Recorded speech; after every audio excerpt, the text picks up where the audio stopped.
Welcome everyone, Mike Fave here. Today I have again a little bit of a shift in video. This one's actually by request from a few of my clients. They wanted me to go through how I kind of construct a diet for somebody in a day. So what I've used here is an example diet based to some extent on things that I do and also based on my body weight and also my body fat percentage that I use to calculate calories and macros, etc. So this would be something similar to what I would do, not entirely the same. So I'm going to take you guys through today, go through just basics of setting up the diet, go into some nuanced elements, and we'll wrap it up with talking about uh, adjusting things to your individual context. So let's jump in. We'll get right into it with calories. So the calorie formula that I generally like to use is the Catch McArdle formula. For me, my BMR based on my body weight and my body fat percentage, I'm about 200, 205 pounds. I fluctuate, and I'm sitting around 14% body fat. It's an estimation. It's not perfect, but just enough to get a sense of my required caloric intake, and that puts me at about roughly 2,100 calories per day.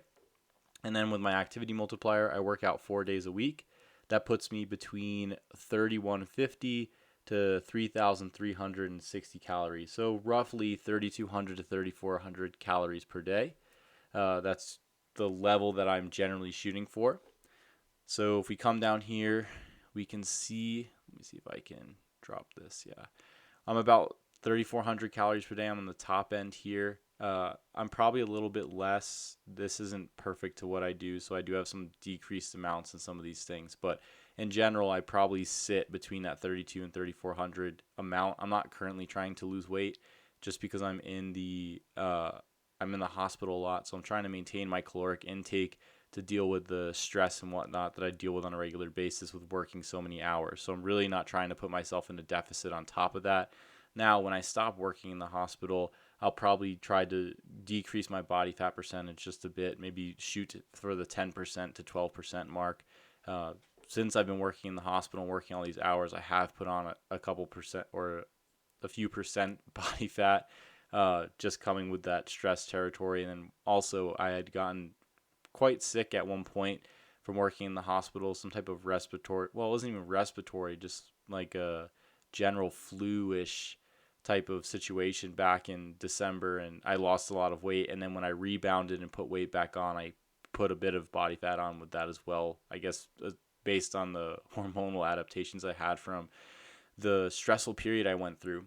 So next thing I usually look at after calories is, so that's like kind of, let me put it in perspective first. Calories are essentially just telling me quantity of food.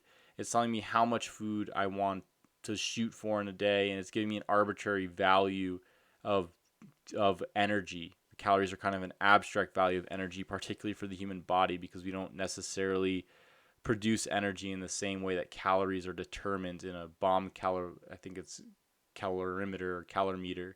I don't know how the correct way to pronounce it, but they essentially will burn a food and look at the generation of heat, and how much heat is generated to raise, I think it's a milliliter of water, 1 degree Celsius, something along those lines.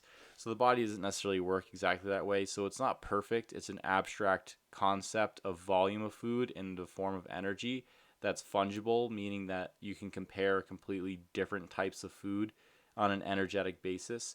So that's all I see calories for. They are helpful from that perspective, but they're limited. So it's just one element in the picture. The next thing to look at after calories is to really dig into macronutrients.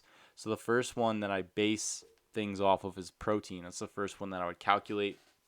Now, for me, I usually use the zero point 0.6 to zero point 0.8 grams per pound. This is coming out of the bodybuilding literature. Basically, the amount of protein required to maintain lean body mass without oxidizing excess protein for energy. I'm at the top end because I have a decent amount of muscle mass and I train regularly. So I'm trying to maintain that muscle mass, if not increase my strength and muscle mass in the gym over time. So I'm sitting, for me, that winds up being between 120 to 160 grams of protein per day. I'm on the top end at 160 grams. Um, so this is and I'm meeting this largely through animal protein sources. So I'll show you guys here. So the whey protein, beef, and beef here.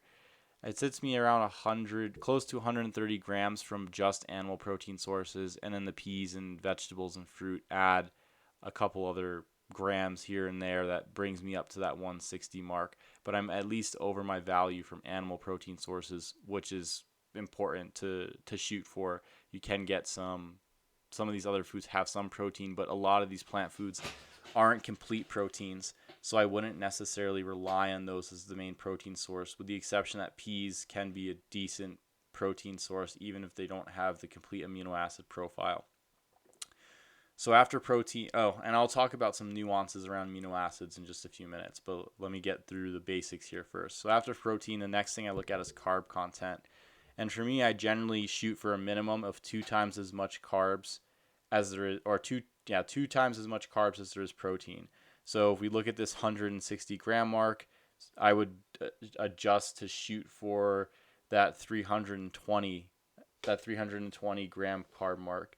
So I'm obviously over that. Now, this is where the nuance comes in with once you determine your calories, you determine your protein amount, you have some play with carbs and fats to determine what mixture is going to work for you. And this is quite individual for some people. I would have a higher fat intake personally than a lot of people do, particularly within the bioenergetic sphere. I actually feel better even higher than what I'm at currently here.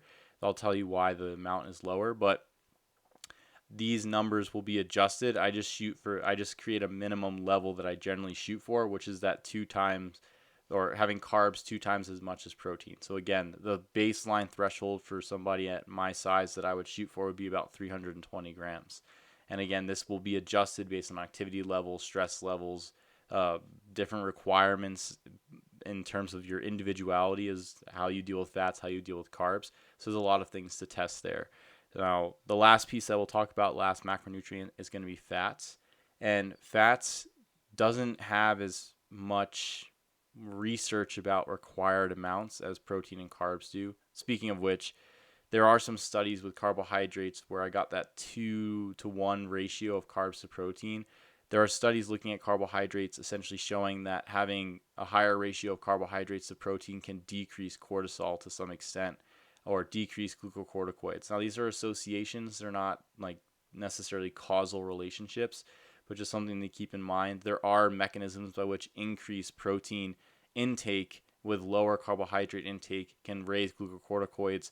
Some of the theories around it involve the reliance of glucocorticoids on increasing the urea cycle to deal with the ammonia that's produced during gluconeogenesis. So I'm not going to get into that whole cascade there, but the reason I shoot for that minimum 2 times carbs is based around those studies. And obviously the benefits of carbs: increased CO2 production, improved NADH to FADH2 ratios, improved NAD to NADH ratios, improved CO2 generation. I think I said that one before. Minimization of the adaptive hormones, glucagon, cortisol, adrenaline, and increasing insulin. I think insulin resistance is a problem, but I don't think insulin is bad in of itself. Improving thyroid hormone, improving youth-associated steroids, etc. So there's definitely benefits for carbs, especially. I don't think that fats are bad, but I don't think low-carb, high-fat diets are necessarily ideal. And that's a conversation for a different video. I do have some series planned about the benefits of carbs down, and then the negative effects of a low-carb, high-fat diet. So I'll get into that in the future. I know I have a lot of series planned. It's kind of slow going in terms of production of everything, because formatting it into PowerPoints and whatnot. So stay tuned. I'm still working on my cardiovascular one. That's the one I really want to put out. Now, next macronutrient is fat. The fat doesn't have as much research-based elements around amounts. The bodybuilding sphere has hammered the protein question heavily, and they've dabbled a little bit with the carbohydrate element as well.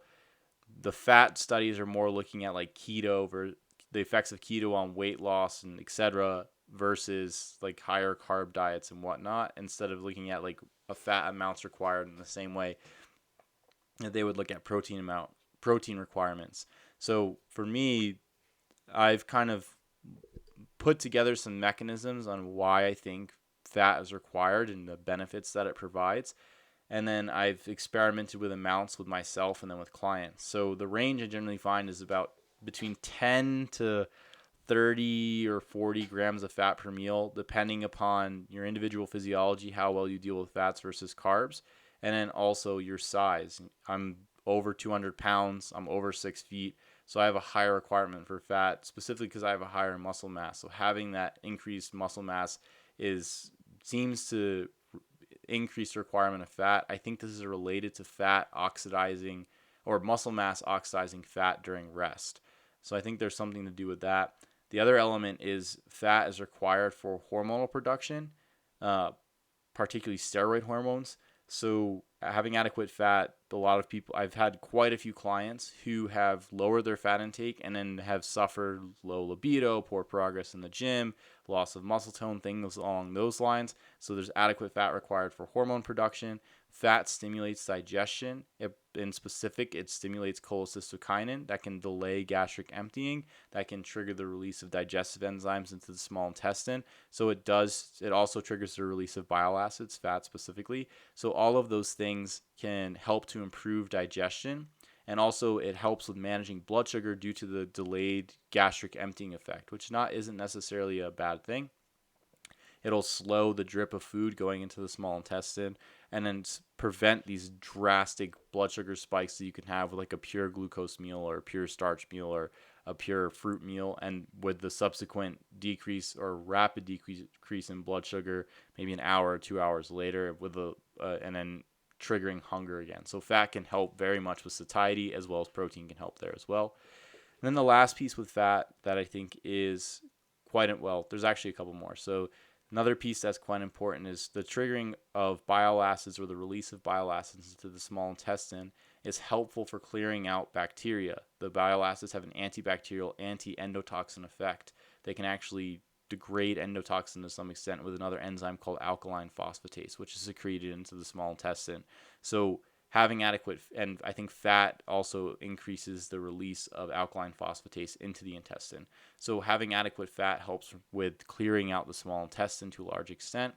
And then another thing is absorbing certain nutrients, like some of the fat soluble vitamins and some of the fat soluble compounds in foods are dependent upon fat amounts in a meal. So it is extremely important to have adequate fat to absorb those compounds. So those are a couple reasons why I think having adequate fat is necessary. So again, it's that 10 to 30 grams for 30, 40-ish grams per meal, depending on the person. Much larger people and especially men who have a lot of muscle mass, will probably require a bit more fat. And then much smaller women who are more petite, not carrying as much muscle mass, can probably get away with less fat per meal. The other thing is the individual tolerance. Some people find they have a higher fat requirement. Other people find that they do better with carbs. They can also depend on the type of carbs that you do well with. It seems that people who tolerate starches overall can get by with a little bit less fat in my experience, but that's not a general rule or anything. It's just anecdotal experience from my end. Now, the next thing I look at so we've covered calories. That's the first piece. Amount of food in terms of energy. The next thing I looked at is macronutrients. So we broke down macronutrients. There's one more, I guess you can consider it a macronutrient. It's fiber.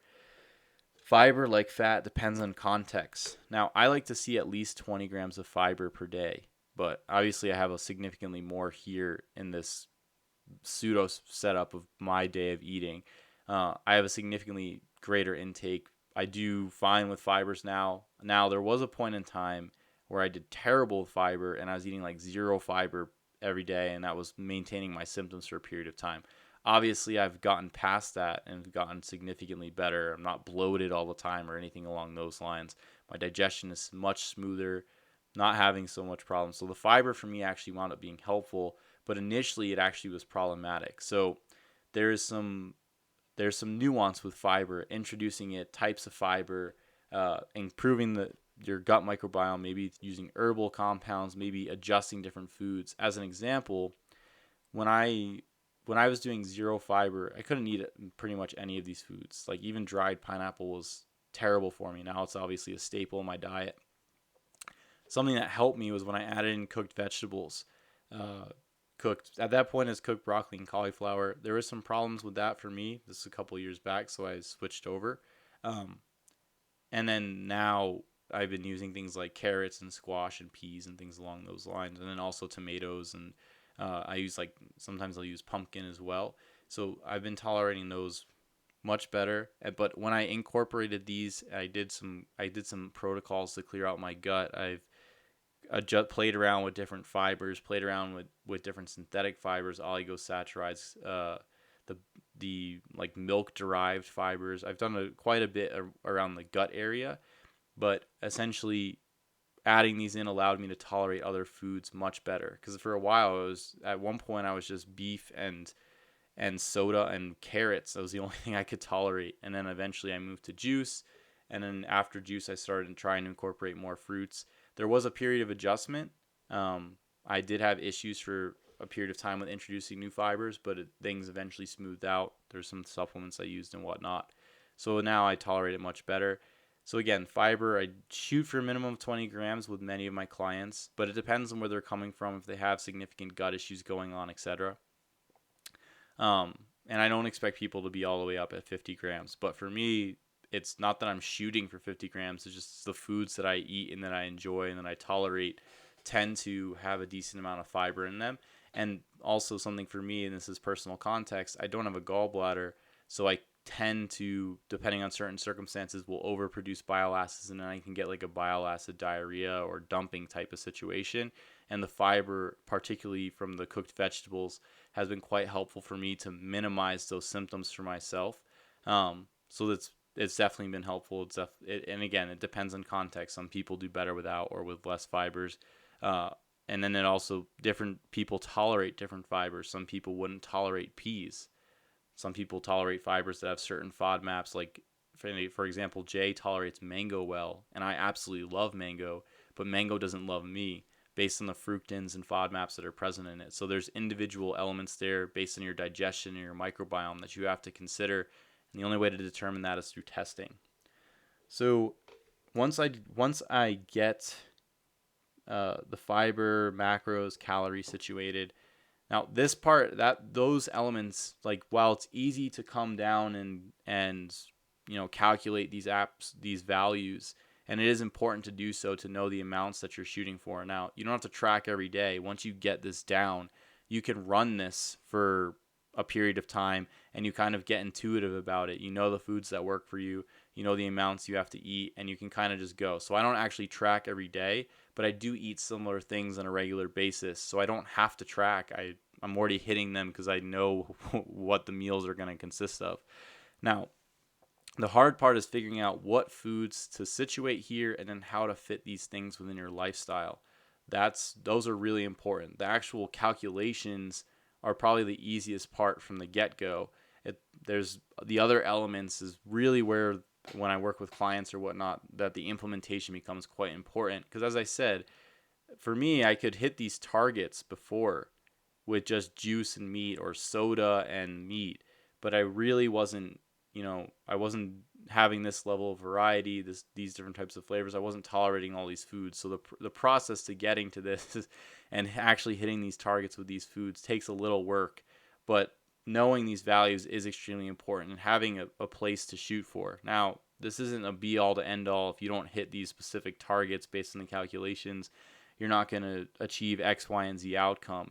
The targets, and the reason I discuss them, is it's just a baseline. It's just a starting spot so you can see where you need to be and see or get a sense of where you need to be and then adjust based on your experience.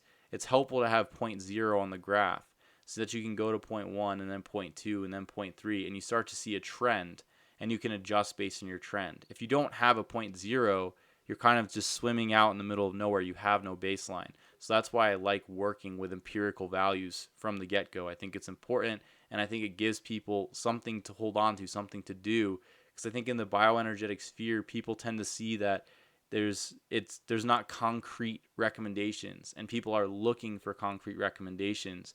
And now I'm not giving like, set in stone recommendations here, but I'm creating some degree of foundation so that you can move in a particular direction. Maybe you don't need 500 grams of carbs a day in the form of sugar. Maybe it's starch for you. Maybe you don't do well with mostly saturated fats. Maybe you do better with monos. Maybe you do better with a higher fat intake, and then your carbs are down a little bit lower. Maybe you don't need your protein as high. Those things you will figure out, but at least you have a baseline to make those determinations from. That's the perspective that I'm coming from.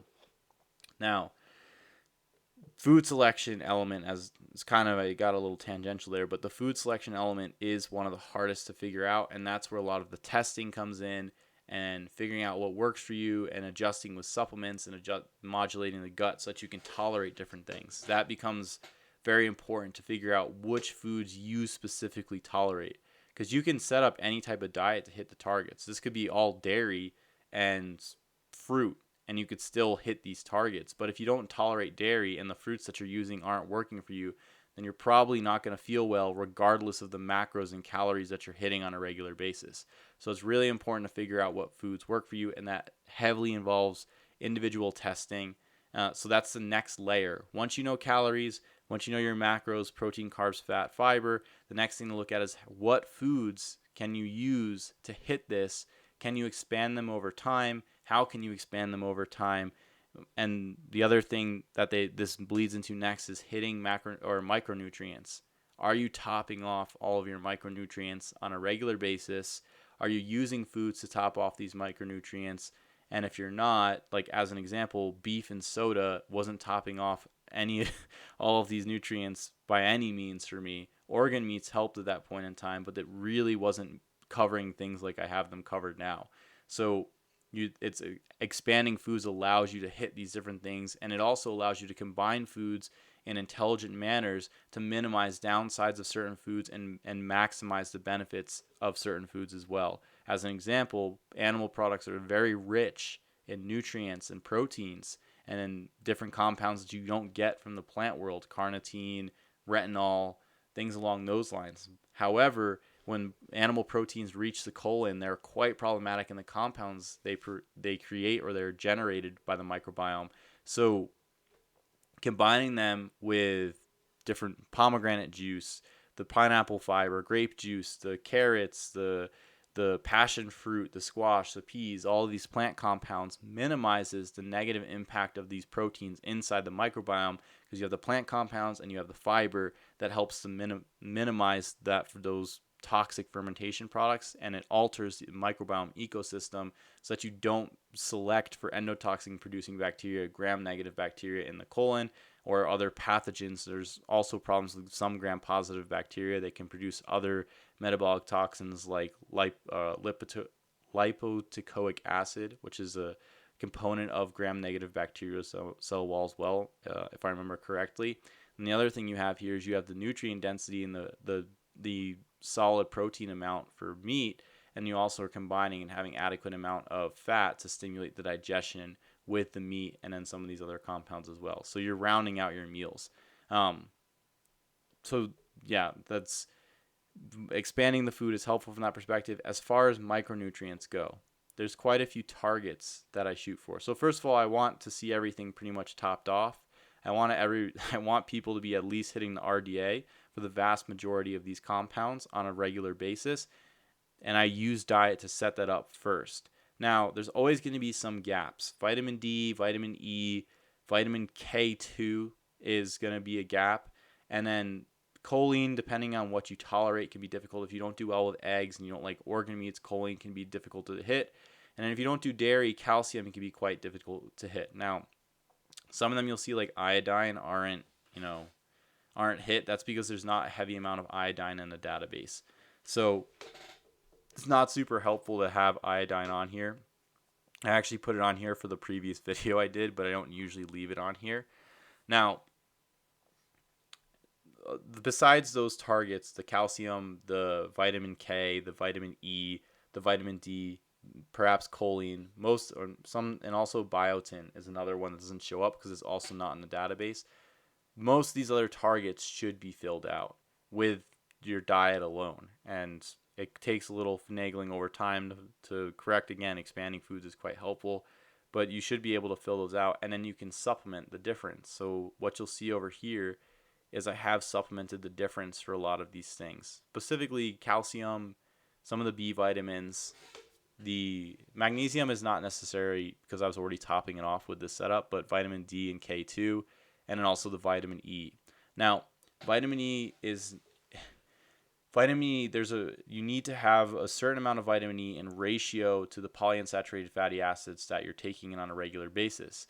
Now, if you create a diet that is structured around minimizing polyunsaturated fatty acids, like you see in this diet here, then your vitamin E intake is generally going to be low. There are certain foods that, like pomegranate, I think has a decent amount of vitamin E. Yeah. So the pomegranate juice has a decent amount. Tomatoes can have a decent amount. Jackfruit can have a decent amount, at least on some of um, the nutrition facts reported on some of the jackfruit sold here. But without, like, the other thing that could have it is avocado, and then also olive oil and macadamia nuts. But the olive oil and avocado also come with increased omega-6 levels. So that is something to keep an eye on. So you're essentially looking at your ratio of vitamin E to polyunsaturated fatty acids. And then you also need vitamin E to some extent on a regular basis just for different hormonal function. It is, and multiple other functions: antioxidant function, protection against reactive oxygen species, reactive nitrogen species. So it's important that you get adequate amounts, but it's going to be harder to do on a low PUFA diet because generally the PUFA sources come with vitamin E. So in this case, I've added a supplement here. Not necessarily, I don't usually recommend going this high at the 200 milligrams per day. You can get by with significantly less. I just put this here because the dosing was in like 1 gram, so I didn't want to put it in these ridiculous units overall. So having a decent amount of vitamin E can be helpful, and it also works with vitamin C and antioxidation, and then it also works with glutathione, which is dependent upon some of the amino acids here for overall antioxidant protection. The other thing is certain minerals like manganese, copper, iron are involved in the antioxidant enzymes. So from a general antioxidant perspective, making sure that you are eating adequate amounts of amino acids, vitamin E, vitamin C, and then also your different minerals are important for those enzymes to function, and then also the plant compounds can have a general antioxidant effect as well. So that's a little tangential. So I guess we can get into specific nutrients. Those are the ones that are usually missed. I supplement those differences a lot of times, but things that you should shoot for. The first one in the Pete sphere that's everybody knows at this point is at least a 1-to-1 calcium to phosphorus ratio. So as you see here, the calcium to phosphorus ratio, the calcium is higher. That's what we want to see. So that's the first thing to shoot for. This is important for managing vitamin D status and parathyroid hormone status. In the long run, it protects the bones, protects the vasculature from calcification. Now, there are some studies looking at like increased vitamin D or calcium intake and vascular calcification. In this case, I would shoot for maybe 300 milligrams max of supplemental calcium, about there. That was the level where I think in the association studies it was found to be okay. And then if you start taking like a gram of actual calcium in a sitting, you start to see more problems because you get these spikes in serum calcium. Again, this isn't high enough to like induce a milk alkali syndrome, but if you do get excessive with calcium intake, you start getting to multiple grams of actual calcium, not multiple grams of calcium carbonate, because calcium carbonate is only about 40% calcium. Of actually hitting like 6-7 grams of calcium a day, you can start to move towards that milk alkali syndrome. So I would shoot for a minimum 1-to-1 with calcium to phosphorus. The RDA I think is like 1 gram or so. So I wouldn't necessarily focus on the RDA. I'd focus more on your phosphorus intake. And if you're going to be having a decent amount of animal protein, you're already going to have a high phosphorus intake. So 1-to-1 I think is perfectly fine. Next, ratio to look at would be maybe a calcium to magnesium. And so in this situation, I mean, it doesn't have to be perfectly 2-to-1, but 2-to-1, so 2 times as much calcium as magnesium would be something to shoot for. I generally like people to hit the RDA for magnesium with their food. I think it's around 400 milligrams. And then also supplement an additional 400 milligrams. So most times people wind up around the 2-to-1 because generally calcium situates itself in the 2 to 2.5 grams per day range, and the magnesium usually sits, based on people's diets, around the 1 gram or maybe a little more. So it winds up being 2 to 1 on most of the diets I create.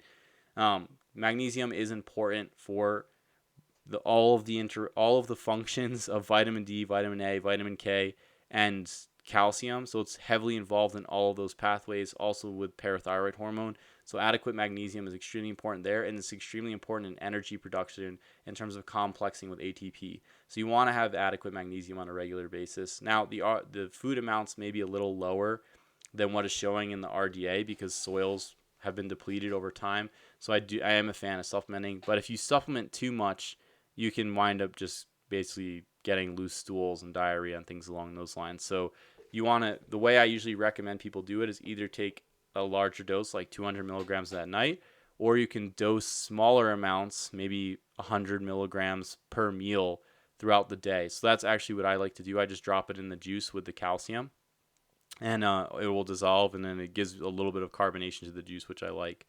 So I usually recommend, as you see here, like 100 milligrams or so per meal. So smaller doses. A lot of times with minerals, smaller doses and more frequent dosing is better for absorption than massive doses all at once. Same thing for a lot of the vitamins, because a lot of the transporters in the intestine can get saturated by massive doses. So like 400 milligrams of magnesium is probably less likely for most of that to be absorbed, and also more likely for you to get loose stools than if you did 100 milligrams 4 times a day. Now, not everybody can do that because of work, life, etc., depending on how they have things set up. So, your mileage will vary based on your context. But yeah, it's usually smaller, more frequent dosing is better than larger singular boluses. Now, after calcium and magnesium, the next thing I like to look at is sodium and potassium amounts. So potassium, I like people to at least hit 5 grams per day. And then after that, just salt to taste. Now, I don't know if I actually get 4 grams of sodium today. I kind of just put in an estimated amount, but I generally just salt my food to taste. And then obviously with the potassium intake that I have at 7.5 grams per day, I'm solid on potassium. I don't need to, I can handle more sodium. If you're drastically under eating potassium, I think it's more important to be careful with your sodium, because there is a relationship with them in the body and the hormones that control them, particularly the mineralocorticoids. So something to keep in mind. Again, shoot for that 5 gram mark of potassium at the minimum. And then I say 5 grams. I think the RDA is like 4.7 grams. I think higher is better. I wouldn't go over, maybe I think 10 or to 12 grams. Over that, you're starting to get to like an excessive amount. I wouldn't necessarily supplement. I would try to get it mostly from food. You can do that easily with different meat sources and fruits and vegetables. Some types of tubers and things like that as well. Usually it's harder to do with grains. And then again, just salt to taste. I don't think you need to do excessive doses of salt unless you're an athlete or you're sweating on a large amount on a regular basis. But too much salt can also be problematic, just as well as not having enough salt. So that's something to keep in mind. Now, after sodium potassium ratio, some other things to keep in mind is zinc to copper ratios. Generally, I don't like people to get more than 50 milligrams total of zinc in a day from supplements and food, because it can cause issues with copper metabolism over the long term. So unless you have an acute viral situation or infection or upper respiratory deal, I wouldn't take large boluses of zinc. I don't think it's necessary. I think you can get a lot of it from diet. Oysters, if you tolerate dairy, they can be a good source with cheeses. And then red meats and meats are also great sources of zinc. So a lot of times, most people are going to be eating any of those foods or any amounts of those foods in the diets that I create. So I don't usually recommend a zinc supplement unless I see that you're not hitting the target. And usually I recommend a lower dose, like 10 milligrams or 7 milligrams, maybe 5 to 10 milligrams on a regular basis, just to keep them sufficient with zinc. Copper, I'm not a huge fan of supplementing. I would rather people eat oysters or have liver or something along those lines, or just eat a decent amount of plant foods. You'll hit your copper intake. And I think the forms are better than supplemental forms within the foods. So usually I'd like to see copper and zinc between 2 to 1 and 15 to 1 zinc to copper ratio. So at least 2 times as much zinc, 2 times zinc is 2 times as much as copper or 15 times as much as copper. So somewhere in that range, perhaps more towards the middle. That's kind of what I would shoot for overall. So that would be the basics for the nutrients here. Obviously, I want the B vitamins topped off. I don't really focus on ratios with them as much as I want them to be topped off. Something I will mention is that choline becomes important in people with certain genetic polymorphisms like MTHFR. If you have MTHFR, you're probably going to want to shoot for a much higher choline intake. Now, I don't have MTHFR.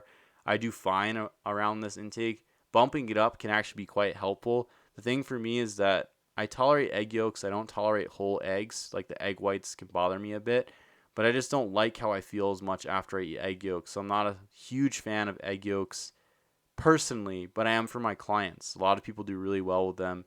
Now I go back and forth. Sometimes they do okay, sometimes they don't, but I definitely have a cholinergic effect. Like the egg yolks trigger my sweating. That's largely why I don't like them.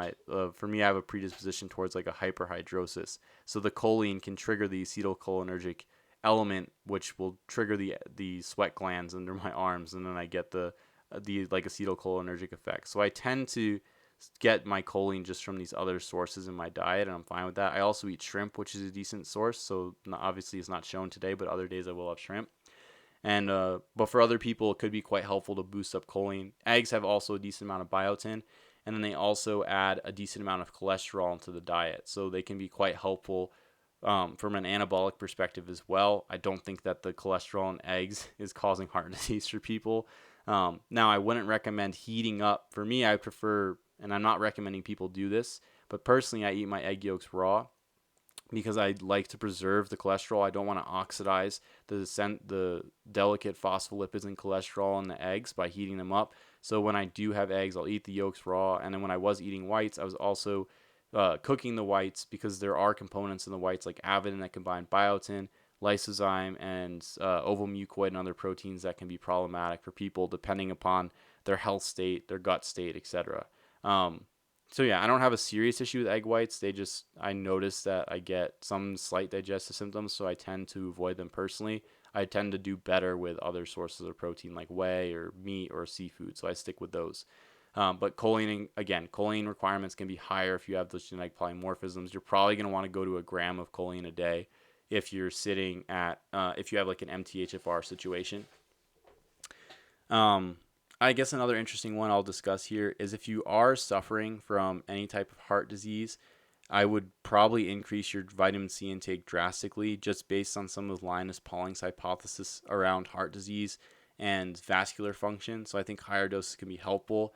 Now, I'm not necessarily opposed to a synthetic ascorbic acid powder, but I've found that people do better with camu camu or acerola powder because they have other beneficial compounds besides just like vitamin C. They're very rich in vitamin C, but they also modulate the microbiome. So I tend to increase those, or you can increase with foods like peppers and kiwis and other fruits that have a decent amount of vitamin C. Obviously, I'm topped off here.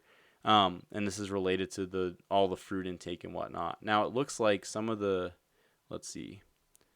juices aren't showing a vitamin C content, which I think they have a significant amount more. So the vitamin C intake would probably be even higher, but Chronometer is just not showing it. So you will run into that with Chronometer. Now, so we talked about the different mineral balances. Oh, something I want to talk about here. We'll talk about sugars in a sec.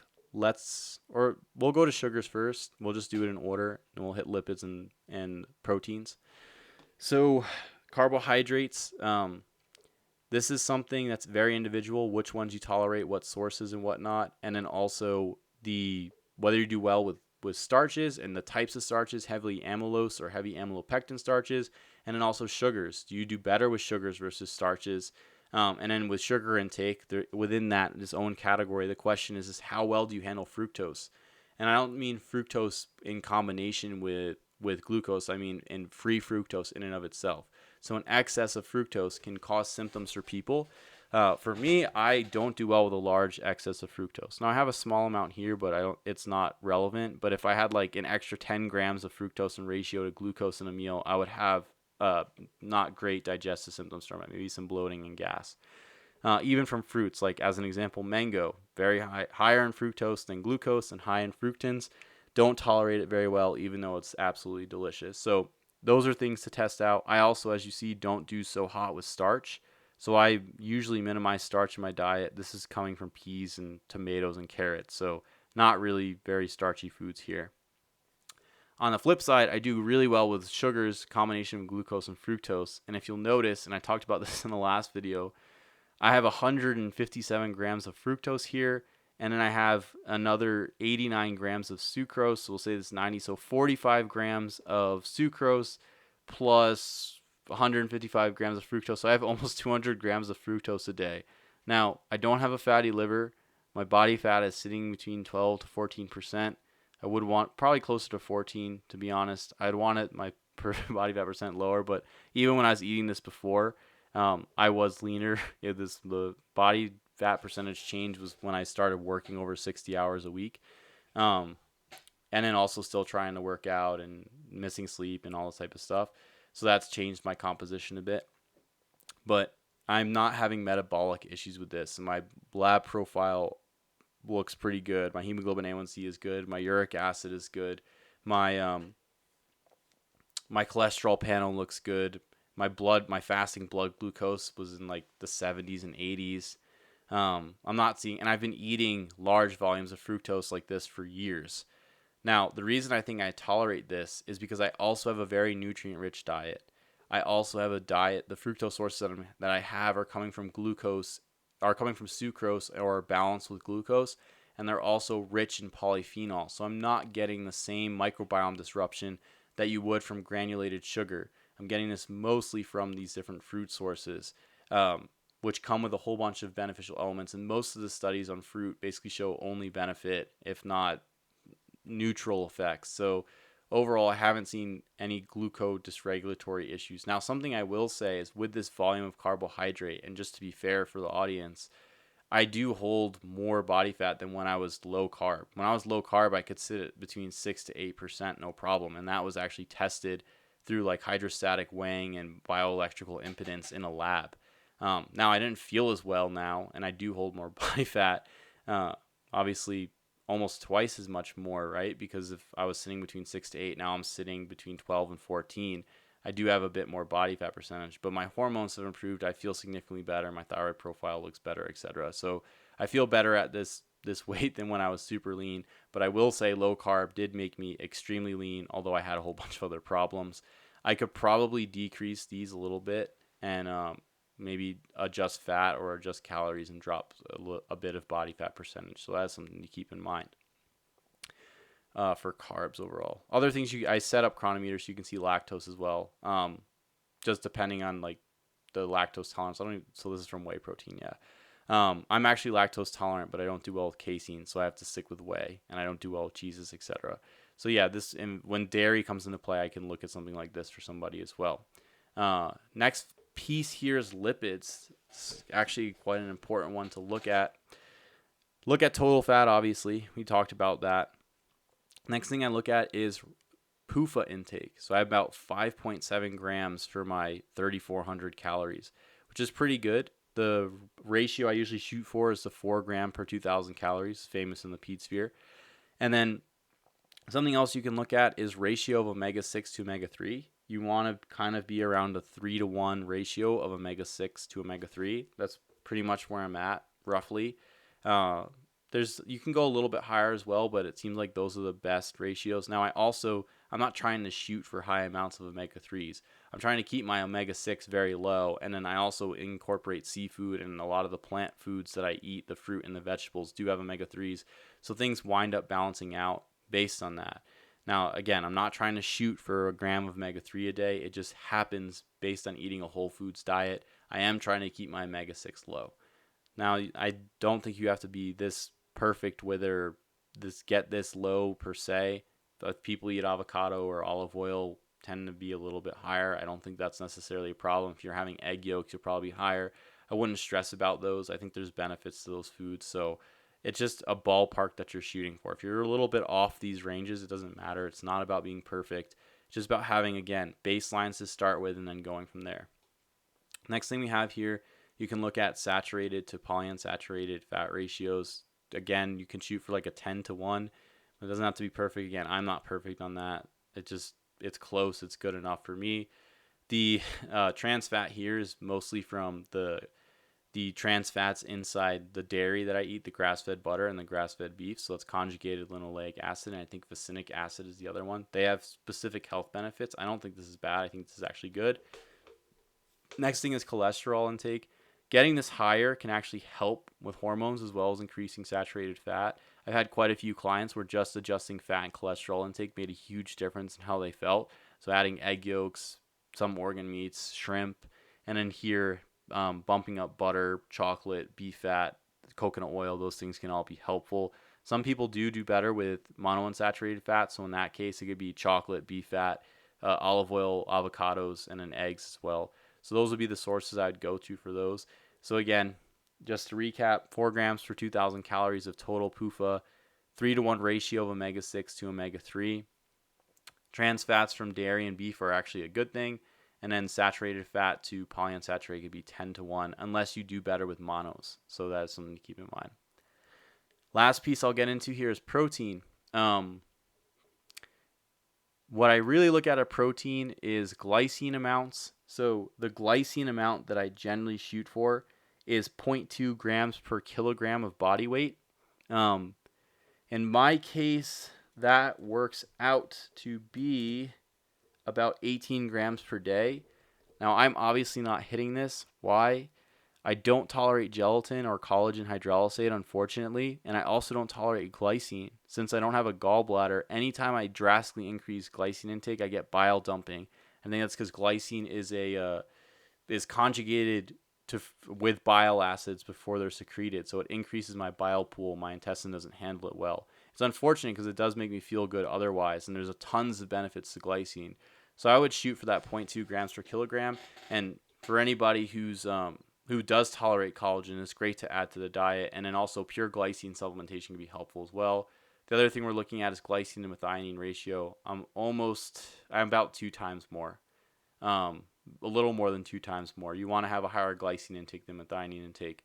By the way, that 0.2 grams per kilogram came from a study looking at glycine requirements in humans. It looks like the body can create about 3 grams of glycine, and then the rest of the requirement you would have to take in through diet. So my body will create maybe 3 grams, and then I'm taking in about 7 grams, so I'm at 10 grams, so I'm net 8 grams negative. And glycine is extremely important for collagen synthesis and collagenous tissue maintenance, among other methylation processes, blood sugar handling, inflammation, having a depressant effect in the central nervous system. That does not in a bad way, but it has like a relaxing effect. That's actually its own neurotransmitter. So there's tons of benefits and uses for glycine.